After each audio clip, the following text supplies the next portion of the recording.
இப்போ கடந்த பாராளுமன்ற அமர்வுலையோ நீங்கள் இந்த அரசாங்கம் நல்ல சேவை செய்து இந்த அரசாங்கத்தோட நாங்கள் சேர்ந்து வேலை செய்கிறதுக்கு தயாராக இருக்கிறோம்ன்ற ஒரு கருத்தை முன் வச்சுருந்தீங்க.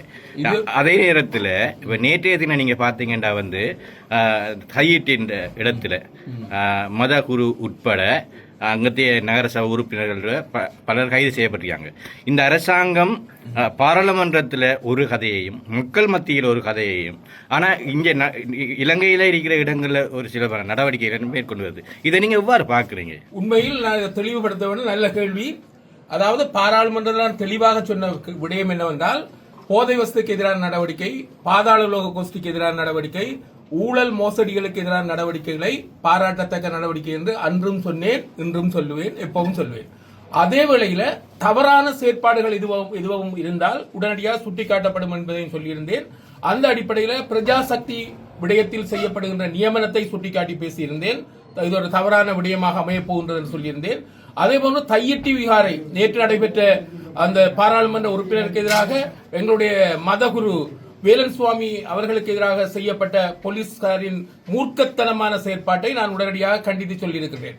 நல்ல விடயங்களை நல்லவை என்று சொல்வதற்கும் தீய விடயங்களை தீயவை என்று சொல்வதற்கு நாங்கள் பின்னிற்க மாட்டோம். ஒட்டுமொத்தமாக எல்லாம் நல்லம் என்றோ எல்லாம் பிழையானவை என்றோ சொல்ல மாட்டேன். குறிப்பாக அந்த இடத்தில் நான் சொல்லக்கூடிய ஒரு விடயம், திருவோணமலையில் புத்தர் சிலை வைத்த போது பிக்குமார்கள் அந்த போலீசாருக்கு அறைந்திருக்கின்றார்கள். அறைந்திருந்தும் போலீசார் அந்த இடத்தில் பிக்குமார்களை கைது செய்யவில்லை.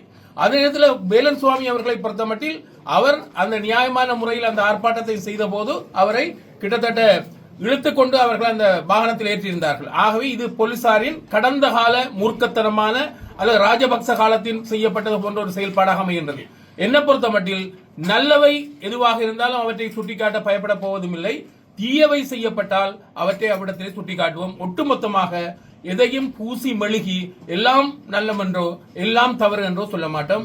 ஏனென்றால் இந்த கிழக்கு மாகாணத்தை பொறுத்தமட்டில் உங்களுக்கு தெரிய வேண்டும், இந்த போதை வஸ்துக்கள் கிழக்கு மாகாணம் வடக்கு மாகாணத்தில் பரவி இருக்குமாக இருந்தால் எங்களுடைய மாணவர்கள் கூட இதற்கு அடிமையாயிருப்பார்கள்.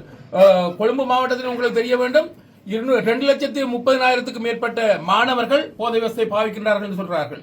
இப்ப அந்த கடந்த காலத்தில் இந்த அரசாங்கம் செய்த போதை வஸ்துக்கு எதிரான செயல்பாடு பாதாள உலக கோஷ்டி, குறிப்பாக சொல்றேன், சம்பத் மனம்பெரி என்று சொல்லப்படுகின்றவர், அவர் கிட்டத்தட்ட ஜனாதிபதியின் பாதுகாப்பு பிரிவில் இருந்திருக்கின்றார், போலீசாராக இருந்திருக்கின்றார், அதே போன்று புலனாய்வுத்துறை சார்ந்தவராக இருந்திருக்கின்றார், மஹிந்த ராஜபக்ச அவர்களது கட்சியின் உறுப்பினராக இருந்திருக்கிறார், வேட்பாளராக இருந்திருக்கிறார், ரவிராஜின் கொலைகாரராகவும் இருந்திருக்கின்றார். இப்படிப்பட்டவர்களை கைது செய்து உள்ளுக்கு போட்ட விடயத்தை நாங்கள் பாராட்டாமல் இருக்க முடியாது. ஏனென்றால் கடந்த காலத்தில் கொலை செய்தவர்கள் எல்லாம் திறந்து விட்ட ஒரு கலாச்சாரம் காணப்பட்டது. இப்போது கொலை செய்தவர்கள் பல பேர் எங்கள் மண்ணிலையும் கூட டாக்டர் ரவீந்திரநாத், தம்பையாசர், ஊடகவியலாளர் நடேசன், சிவராம் மற்றும் எக்னலிகட கூட இங்க கொண்டு வந்தால் கொலை செய்யப்பட்டதாக சொல்லப்படுகிறது. ஆகவே இப்படியான கொலைகளை செய்தவர்களை இப்போது இவர்கள் கைது செய்து உள்ளுக்கு போடுவதை நாங்கள் பாராட்டுகின்றோம். அவற்றை நாங்கள் எப்போதும் நல்லதென்று சொல்லுவோம். பிழையான செயல் செய்தால் பிழையான காரியங்களை உடனே சுட்டிக்காட்டுவோம். எங்களுக்கு அமைச்சர் பதவி எடுப்பதற்கோ அல்லது அரசாங்கத்தை மாற்றிவிட்டு செல்வதற்கோ எங்களுக்கு முக்கிய அவசியமில்லை. நல்ல காரியங்கள் முடியும் வரைக்கும் நாங்கள் பார்ப்போம். தவறான காரியங்கள் நடந்தால் நிச்சயமாக அவற்றுக்குரிய எதிர்ப்புகளை உடனுக்குடன் நாங்கள் தெரிவிப்போம். இப்போ உங்களுக்கு நம்பிக்கை இருக்கா இந்த அனுர அரசாங்கம் தமிழ் மக்களுக்கான அந்த தீர்வை பெற்று தருவார்கள் உங்களுக்கு நம்பிக்கை இருக்கிறா? கடந்த காலத்து வரலாற்றை எடுத்து பார்க்கின்ற போது கடந்த கால சிங்கள தலைவர்கள் எல்லோரும் ஏமாற்று வித்தைகளை தான் காட்டியவர்கள். ஆனால் ஏமாற்று வித்தைகள் காட்டியவர்கள் எல்லோரையும் மக்களை மாற்றி இருக்கின்றார்கள். ஒரு காலத்தில் 146 ஆசனங்களை பெற்றிருந்த மஹிந்த ராஜபக்ச இப்ப 3 ஆசனங்களோடு குந்திக் கொண்டிருக்கின்றார்கள். ரணில் விக்ரமசிங்க ஒரு காலத்தில் 146 ஆசனங்கள் எல்லாம் அவர்கள் இணைந்திருந்தார்கள். அவர்கள் இப்போது 2-3 பேர் தான் இருக்கிறார்கள். ஆகவே ஜேவிபியினர் கடந்த காலத்தில் 6 ஆசனத்தோடு இருந்தார்கள், 3 ஆசனத்தோடு இருந்தார்கள். இப்போது 159 ஆசனத்தோடு இருக்கின்றார்கள். ஆகவே மக்களை ஏமாற்றினால் இவர்களும் ஏமாற்றப்படுவார்கள்.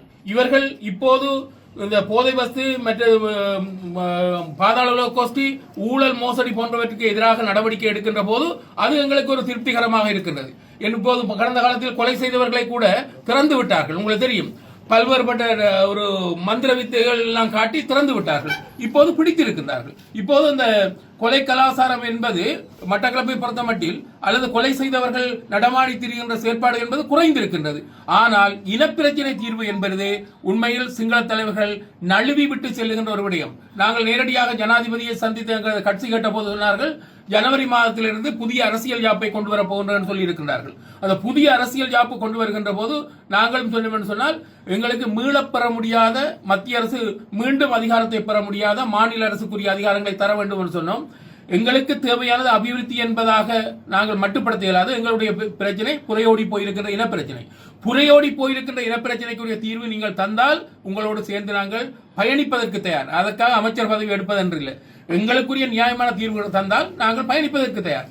ஆனால் ஏமாற்றப்பட்டால் நாங்கள் நிச்சயமாக அதற்கு எதிராக நாங்கள் கிளர்ந்தெழுவோம். அது மாத்திரமல்லாமல் நாங்கள் அவற்றையும் அச்சா என்று சொல்லிக் கொண்டிருக்கிறவர்களாக நாங்கள் இருக்க மாட்டோம்.